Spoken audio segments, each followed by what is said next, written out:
measuring instrument.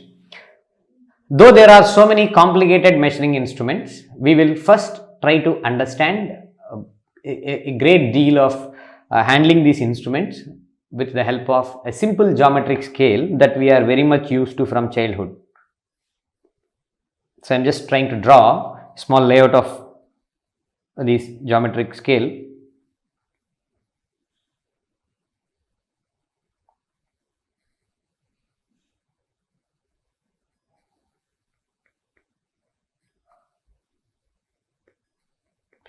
Generally like this: 0, 5 millimeter, 10 millimeter, 15, 20, like that these markings are available.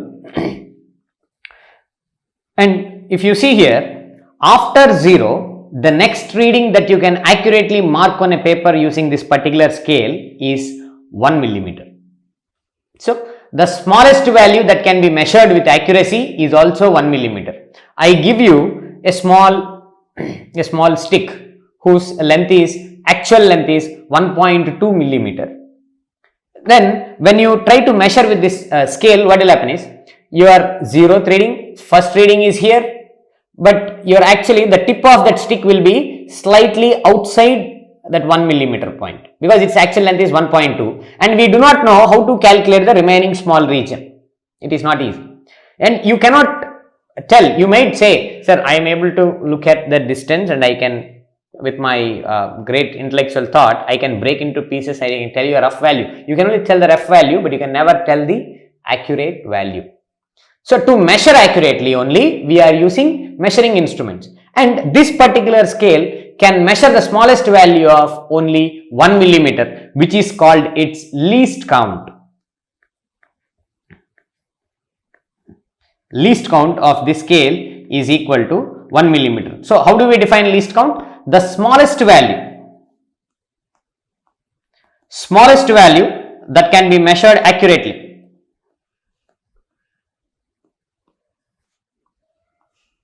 Smallest value that can be measured accurately is called least count. And then when we are always measuring, suppose I give you same, I am giving a stick whose length is which is like this. So the shaded portion is its length. And now if you count the number of digits, the number of markings, you can start from 0, 1, 2, 3, 4, 5, 6 and 7. The end tip of the stick that is given to you is between 7 and 8, 7th marking and 8th marking, and we are very much sure it is not 8, and we are definitely sure it is above 7. Since we are sure only about 7, we have to consider 7 as our reading. We cannot take the 8th one. You will have to consider 7 as a reading, and you cannot measure the small part that is after 7 also using this. So the reading with the help of this scale is always 7 millimeter. It is equal to 7 millimeter. So whenever you are using any scale, you have to take the previous reading, not the next one. So the second important point that this measuring scale is teaching us is always take the previous reading and not the next one. These are the two things that we follow in any measuring instrument. These two things: one, we will calculate the least count, and second one is we will always take the previous reading and not the next reading, just like how we have taken 7 and not 8 in this case. So this is about measuring scale, normal geometric box scale. Vernier calipers. It has a lot of relation with the normal geometric scale that we have seen earlier, and I just said that for a normal geometric scale, the least count is equal to 1 millimeter, and here you have two scales. One is a fixed scale, which is also called main scale, and the second one is a movable scale, which is called vernier scale. Okay, this is a movable scale, and there is one fixed jaw and there is one movable jaw which is attached to the vernier scale of vernier calipers. So the object that you have to measure, the dimension that you have to measure is locked between these two jaws of vernier calipers, and on vernier calipers you have different sets of readings. Okay, so sometimes the vernier calipers is divided into 10 parts, so there are 10 divisions on vernier scale, or sometimes there are 50, or sometimes there are 100. When you have locked the object, between the jaws of vernier scale, you will have to take two readings. One is the main scale reading, that means where the zero of vernier scale is pointing at main scale. Suppose the zero of vernier scale is between the zero of vernier scale is between 15 and 16. It is between 15th reading and 16th line. So you have to take the previous one, as I told you earlier, the main scale reading will become 15 millimeter. So you have to take the first one, main scale reading, which is in short called as MSR. Main scale reading is observed from the scale, and next you have to go and find out vernier scale coincidence. The meaning is, though there are 10 lines on the vernier scale, only one line of vernier scale will be in perfect line with one reading of main scale. So the others will be either to the left or to the right, but there is only one particular reading on the on the vernier scale which is in line with some reading of main scale. So you have to count which line on the vernier scale is perfectly in line with any one line on the main scale. That is your vernier scale coincidence. What is it? That is your vernier scale coincidence. So with the help of zero of vernier scale, you take the main scale reading. This main scale reading is obtained from main scale, which looks like a simple geometric scale. And second one, you have vernier scale coincidence, which is nothing but one of the divisions of vernier scale will exactly coincide with any one of the readings of main scale. So you have to see which line, the number of that particular line which is coinciding with the main scale, that number on the vernier scale. Okay, that will be your vernier scale coincidence. Now what are we trying to do with vernier scale coincidence is, assume that main scale, it looks like simple geometric scale, its least count is 1 millimeter. You are telling each reading of, what you are trying to say is, when there are 10 divisions on the vernier scale, any one of these 10 readings will coincide with one reading on the main scale. That means you are telling one among the 10 only will coincide. So this 1 millimeter is given an option to coincide with only one of the 10. So you are actually dividing this 1 millimeter on the main scale into 10 parts with the help of 10 vernier scales. So that is why the least count of this vernier scale, it will become 1 main scale reading divided by number of vernier scale readings. See, I want to give you this explanation once again. To take vernier scale coincidence, we are saying that only one division, one line on the vernier scale coincides perfectly with any one line on the main scale. When there are 10 options, only one is coinciding. With whom? With main scale reading. That means the 1 millimeter on main scale has the chance of coinciding with any one of the 10 divisions on the vernier scale. So very clearly, we are dividing that 1 millimeter into 10 parts. If you take a little more sophisticated vernier calipers which has 50 readings, then what you are trying to do? You are giving an option for any one among these 50 divisions to coincide perfectly with main scale. That means this 1 millimeter least count of main scale is divided into 50 parts, 50 probabilities, so 50 parts. Even more sophisticated vernier calipers with 100 readings. So any one reading on the main scale has the probability of coinciding with one among the 100. So it is always, the least count is always one main scale reading divided by number of vernier scale readings. For example, one main scale reading is equal to 1 millimeter and number of vernier scale readings is equal to 10. Then the least count will be equal to 1 by 10 millimeter, which is equal to 0.1 millimeter.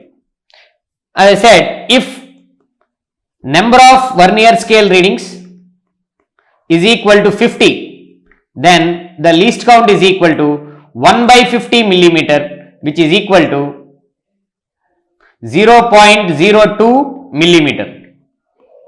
So here this is about the least count. Now how do we calculate the total reading? Total reading is equal to main scale reading plus vernier scale reading. Now how do we get the vernier scale reading? We only got the coinciding number, the line number we are getting. So it is main scale reading plus vernier scale reading is nothing but coinciding number, which is nothing but vernier scale coincidence into least count. This is the total reading. Now, since vernier calipers works with the help of two scales, when you bring the the vernier scale to the end, to the leftmost end, that is called 0th position. When it is at 0th position, the 0 of vernier scale and 0 of main scale should be exactly in line. That is when you say that it is an accurate vernier scale. Otherwise, there is already an existing error with the instrument. It is called zero error. The error that is present with the instrument when it is brought to 0th position, complete 0 position, that is called zero error. There are two zero errors. Zero error. See, once again I am defining zero error. When the vernier calipers is brought to the leftmost position, when the two jaws are touching each other, the 0 of the main scale should coincide with the 0 of vernier scale. Then only you can say that it is an accurate scale. If not, there is an existing, it already has an inherent error inside it. That error in the 0th position, it is called zero error. Now, there are two types of zero errors. One is positive zero error, another one is negative zero error. Positive zero error means if 0 of vernier scale, if 0 of vernier scale is to the right of 0 of main scale, that is called positive zero error, and you have to subtract. Since this is already having a positive zero error, you have to subtract that zero error from the overall reading. Same, if 0 of vernier scale, if 0 of vernier scale is to the left of 0 of main scale, 0 of main scale, then it is called negative zero error, and that zero error has to be added. Okay, see, this is very easy to be remembered. If you have a number system, number line, if this is 0, right hand side it is positive and left hand side it is negative. So if 0 of vernier scale is on the right hand side, it is called positive zero error. If 0 of main scale is, 0 of vernier scale is on the left hand side, that is called negative zero error. Just with the help of simple x-axis or a number line, you can remember this. So now, with the correction, the total reading is now going to be main scale reading plus vernier scale coincidence into least count. To this overall thing, you have to add or subtract the zero error depending on what type of zero error it is. Okay, and there is one more formula, important formula for the least count of vernier calipers. Okay, least count, as we have already seen the first formula, which says least count is equal to 1 main scale reading divided by number of vernier scale readings. There is another formula where it is least count is equal to 1 main scale reading minus 1 vernier scale reading. 1 main scale reading value, what is the length of 1 main scale reading, minus what is the length of 1 vernier scale reading. This particular formula is used in some type of numericals where they say, see for example, this is how the information in a numerical is given. 1 main scale reading is equal to 1 millimeter, and n vernier scales are actually coinciding with n minus 1 or n minus 2 or n minus 3, some number of vernier scales. So n vernier scale readings are coinciding with, just as an example I am telling, n minus 1 main scale readings. What does this mean? It means, see, this statement means that the length of n vernier scale readings is equal to the length of n minus 1 main scale readings. So n vernier scale reading, n into 1 vernier scale reading is equal to n minus 1 into 1 main scale reading. 1 main scale reading is already given to be 1 millimeter. So it is n minus 1 millimeter. So now 1 vernier scale reading will be equal to n minus 1 divided by n millimeter. So this is the value. So only when coincidences are given, it means that the length of n vernier scale readings divisions is equal to, in this problem, n minus 1. So n minus 1 main scale readings. So 1 vernier scale value is known to us now. What is least count? Least count is equal to 1 main scale reading minus 1 vernier scale reading. So it is equal to 1 millimeter minus, what is 1 vernier scale reading value? N minus 1 by n millimeter.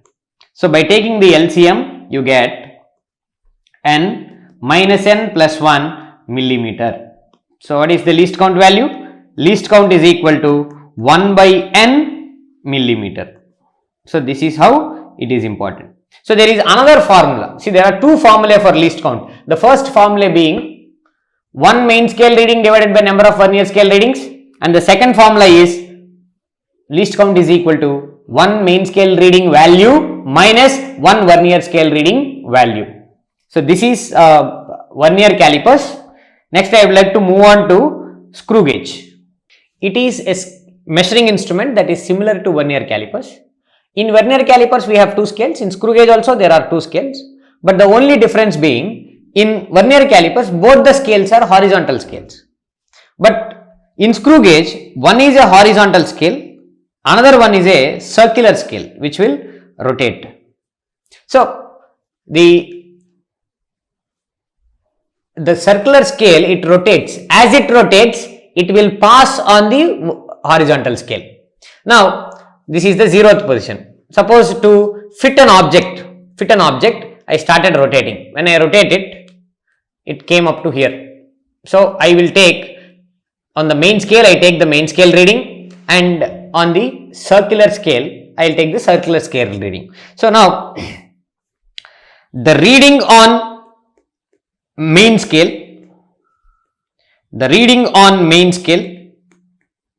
which is also called pitch scale, the reading on main scale or pitch scale, which is just before the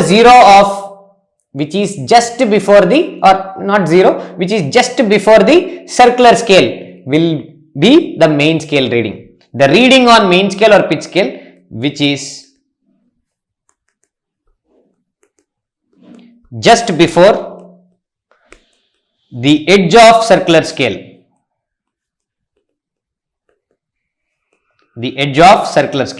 this will give you main scale reading. main scale reading. Main scale reading. And there is a horizontal line. There is a horizontal line on the main scale reading like this. And here on the circular scale reading, you will have the readings like 1, 2, 3, 4, and as it rotates, these readings will keep coming. So whatever reading is in line with this horizontal line, you will take that as your circular scale reading. So there are two readings, as I said. First one is main scale reading and another one is circular scale reading. Here also, one main scale reading is sometimes called as the pitch. Sometimes called as the pitch means when the circular scale completes one rotation, the horizontal distance it travels is called its pitch, which will generally be equal to the one main scale reading's length. So pitch, generally this will be 1 millimeter. In advanced screw gauges, it may be 0.5 millimeter as well. And second thing, the least count. Least count is equal to one main scale reading divided by number of circular scale readings. Number of circular scale readings. Generally, there are 100 readings on the circular scale. So, this will be 1 by 100 millimeter, or it is 0.01 millimeter. This is the general least count of a screw gauge. Now, the total reading after calculating the main scale reading and the circular scale reading, the total reading is equal to main scale reading plus circular scale reading multiplied by least count. Okay, this is the formula for total reading. There is a very good chance that there is least count. There is a zero error in the case of screw gauge as well. Now, how do we determine whether it is a positive zero error and negative zero error? If the zero of circular scale is above the line in zero position, above the horizontal line in zero position, that is called positive zero error. Okay, if zero of circular scale is above, remember this word, above the horizontal line at zero position, then it is called positive zero error, and you have to subtract that value. You have to subtract that error value from the total reading. If it is below, then it is negative zero error, and you have to add this error into the total reading. Now, how do we remember this? We know y-axis, x-axis and y-axis. In y-axis, we know above the origin or above the x-axis line, it is positive, below it is taken to be negative. Same way here, if zero of circular scale is above the horizontal line in zero position, then that is called positive zero error. So, upwards means positive, downward means negative. Positive zero error, negative zero error.